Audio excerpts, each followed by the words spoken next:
بسم اللہ الرحمن الرحیم۔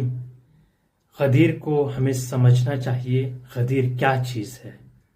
آپ یہاں سے سمجھ سکتے ہیں کہ خداوند عالم نے رمضان المبارک کے روزوں کی تکمیل کے لیے عید الفطر کو قرار دیا، اور اسی طرح حج کے تمام ہونے کے بعد حج کے تکمیل کے لیے عید الاضحیٰ کو قرار دیا، اور پھر دین کو تکمیل کرنے کے لیے عید غدیر خم کو قرار دیا، تاکہ دین مکمل ہو جائے۔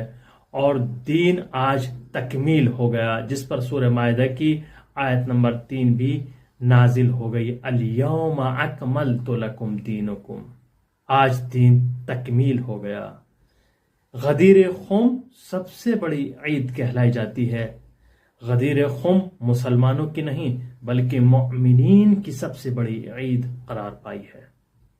آپ اس کو شیئر کریں اور دوسروں کو یہ پیغام ضرور پہنچائیے گا، سبسکرائب ضرور کیجیے گا۔